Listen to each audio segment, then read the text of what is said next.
Hello, low carbers.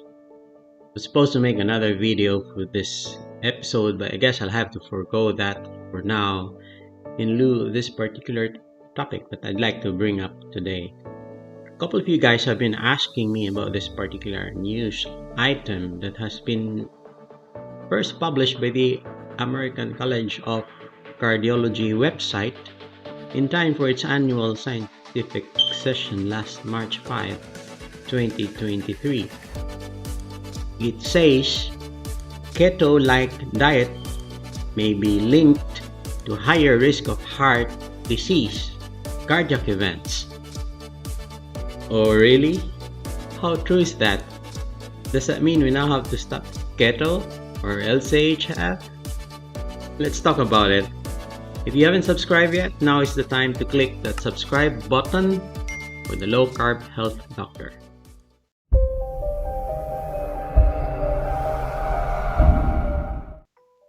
Hi and welcome back. This supposed study cited is by Dr.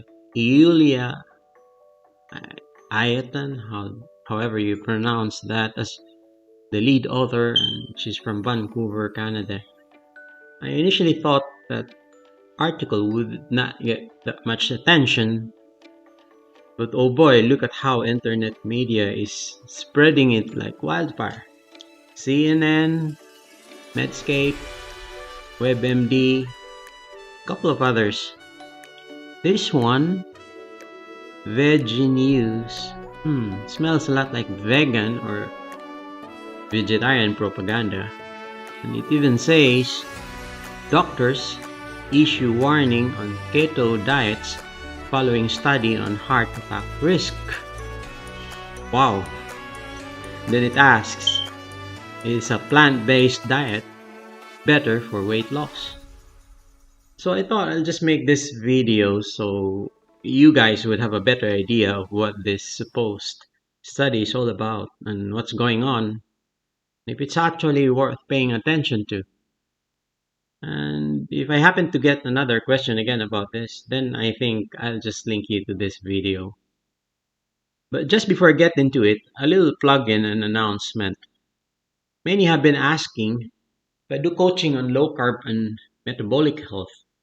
Well, I used to tell them that I am seeing most of my stroke patients and metabolic syndrome patients in the clinics, and also some in the hospital admitted as inpatients. But good news, there's this new development. I'm coming up soon with the Low Carb Health Doctor coaching, consultation, and course platform. And it's called the LCHD eHEALTH and eLEARN platform. So it's at LowCarbHealthMD.com. I'm showing it here on screen. I cannot do this myself alone, so I am partnering with trusted collaborators who are also advocates of LCHF and low carb and intermittent fasting, and we are all walking the talk, so to say. It is in the pipeline. It is coming out very soon, so watch out for the announcements, which I will be making in this channel. So let's go back to our topic. This is going to be short, so pay attention. For that particular study, these are my comments. First, this thing about the keto-like. First, I have an issue with this because what in the world is a keto-like diet? Is there really such a thing? I feel like it's the same as saying that you have fever and then you call it fever-like, or perhaps if the patient has a headache and then you describe the patient's having headache-like symptoms. It's either you have a headache or not, or you have a fever or not. So what in the world is that? But if you are in a keto-like diet, are you really on keto? Because in other words, if you're really in that state of nutritional ketosis, and then you call yourself keto-like, I don't think you are in that state actually. It's either you are on keto or not, and you are not keto-like. Second, I don't agree with this LCHF that they are referring to in this study, which is, as they say, less than 25% carbs.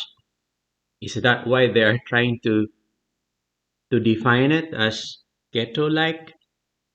That's way too much carbs for a 2000 kilocalorie diet. That's more or less about a maximum of 125 grams of carbohydrates.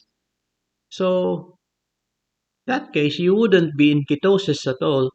And in so doing, you would not get the benefits of ketosis that you're supposed to expect with a diet that is 25% carbohydrates. And don't see their point in doing that. Now, I don't know if they're doing that intentionally or inadvertently. Who knows? And then, third, in fairness to Dr. Iatan colleagues, they acknowledged that their study was observational. So that means there is no cause and effect relationship that can be established, and the best it can provide is probably some kind of association. So this study is not yet published, so that means it is not yet peer reviewed. And then next, fourth, they have this limitation, and I bet this limitation is quite very significant for this study. The participants completed a one-time self-reported 24-hour diet questionnaire about more than 11 years ago on the average, and that's how they identified the supposedly LCHF group. Frankly, who knows what they've been actually eating and doing, those participants of the study, before and after that 24-hour diet questionnaire period. And then fifth, it says that those on the allegedly LCHF diet has an average BMI of 27.7. Now that's overweight. It's hard to imagine how those on strict LCHF diet would get to be as overweight as that. The very amazing thing is that is even much higher than the average BMI of 26.7 for those apparently doing the so-called standard diet, which are the assigned controls for this study.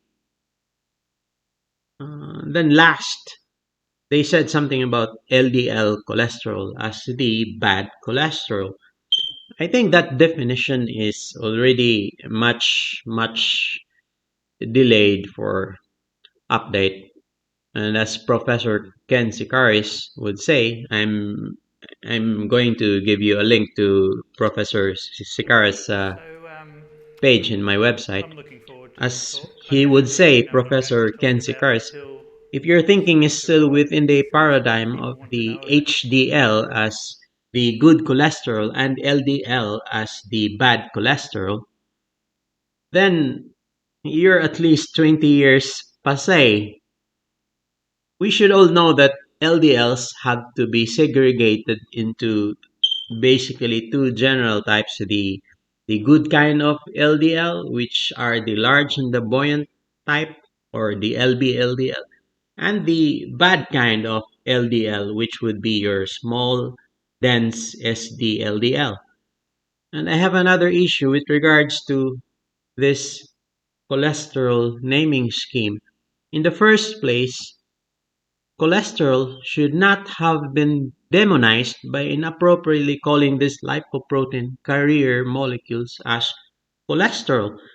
They should have been properly called just as they are, lipoproteins, at the outset, because that's what they are.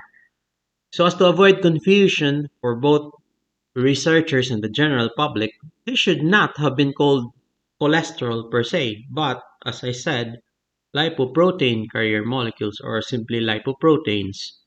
And you have your VLDL, HDL, LDL, IDL, and all that. So that's it. If you want to share your own thoughts about this study, do leave them in the comments below. And don't forget to like and subscribe the Low Carb Health Doctor channel. Let's fight metabolic syndrome and let's go living La Vida Low Carb.